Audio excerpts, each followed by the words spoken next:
That's where I've spent the past week of my life. And now I'm gonna leave forever.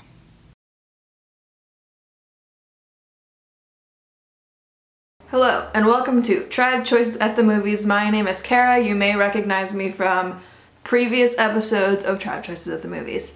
This week, I am going to attempt to watch all 9 Best Picture Oscar nominees in 6-ish days while going to school and shooting other WMTV videos. So, we'll see how it goes. Also, this might be different from previous Tribe Choices at the Movies videos because this is gonna be like on the go vlog style, like filming in my car on an iPhone, whatever kind of thing. So, hope you don't mind that. I just saw Lion and I really liked it. I liked the cinematography a lot. There were a lot of very wide shots of like, the beautiful scenery. I thought the acting was very good. I thought the little kid who played the young version of Dev Patel was so good. I liked him a lot. He actually, I think he has more screen time than Dev Patel does. It was definitely sad. If you know the story, it's one of those things where, like, at the end of the day, everything was okay or everything was fine, but like the whole situation and the whole path is really sad. I think I underestimated how emotionally taxing this whole process would be. They don't explain the meaning behind the title until the very, very end, which I liked.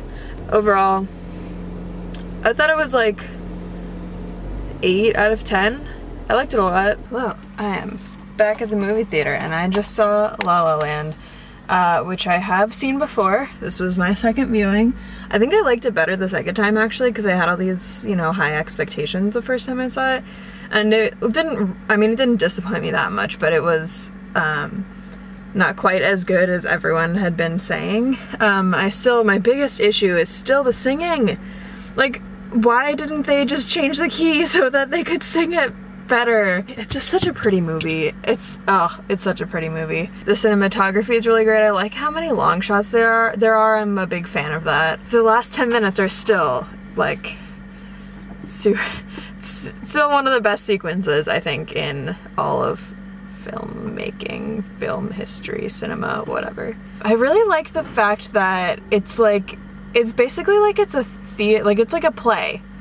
Like it's sort of like they did it like a stage production and filmed it, which I think is really interesting and I like that a lot.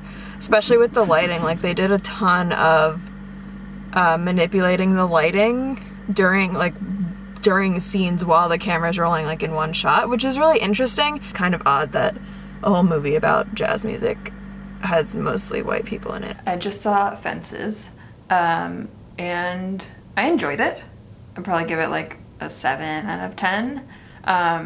It was definitely, like, it was a well-made movie, but it wasn't any, like, the cinematography and the actual how the movie was made was not what makes it a good movie. The acting and the writing were what makes it a good movie. Denzel Washington and Viola Davis are both so good in it. It's like the first 3/4, you're like, okay, I get what this movie is, but then the last part, it's like kind of odd and I like really didn't like the ending at all. And it's also sort of, afterwards I'm kind of like, I don't really know what to think, not of like the quality of the movie, but like what to think about the movie and like what conclusions I should be drawing from the movie. This afternoon, I saw Hidden Figures, which I have seen before.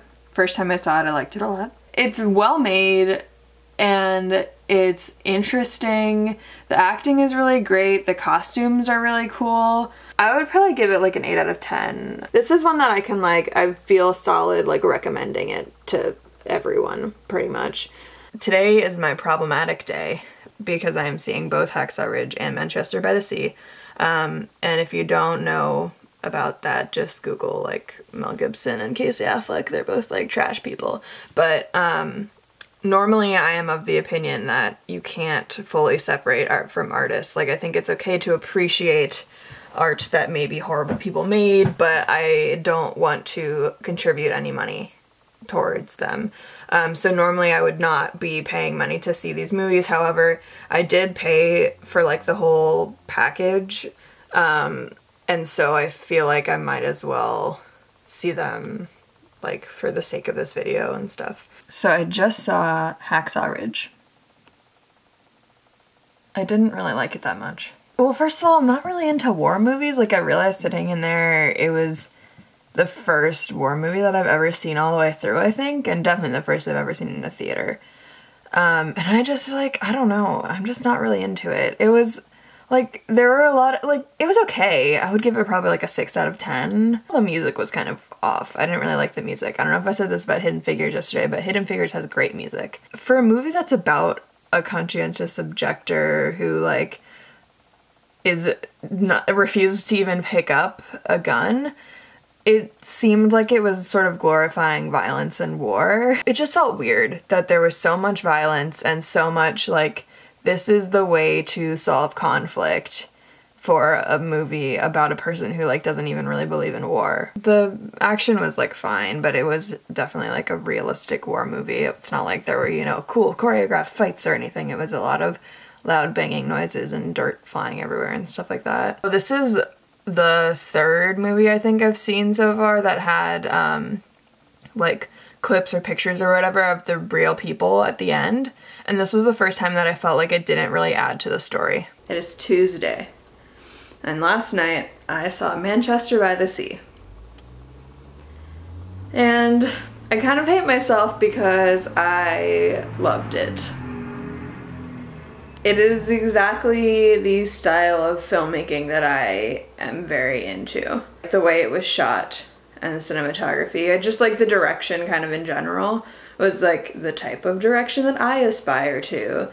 And Casey Affleck was perfectly cast, and I liked the plot. I thought it was interesting. I really liked it a lot. I thought the music was interesting too. Like, there were some choices that were kind of odd, but most of them were like slightly off, but it worked well. If that makes sense. There were like only white people in it, which was sort of odd. Although it does take place in like a small town in Massachusetts, so I guess it's like probably fairly true to life. I would probably give it like an 8.5 or a 9 out of 10. I'm tired though. I saw Arrival, and I liked it. I enjoyed it, you know, I thought it was well made, and I thought the acting was good. Amy Adams did a good job. I thought the concept was really interesting. Like, all of the linguistic stuff that they did was really cool. I would probably give it like 7.5 out of 10. Like, I definitely did enjoy it, and it was interesting, but it wasn't like there was anything like, I didn't come out of it being like, that was incredible. I also wasn't super, I don't want to like spoil it, but I wasn't super into, not so much the conclusion, but like the sort of like reveal, I guess. Like, so they, in the movie, the aliens like give the humans this weapon or gift, or like, you have to watch the movie. I don't want to tell you if it's like a weapon or a gift or whatever. And what that turned out to be, I was not a fan of. I thought it was kind of stupid. I just saw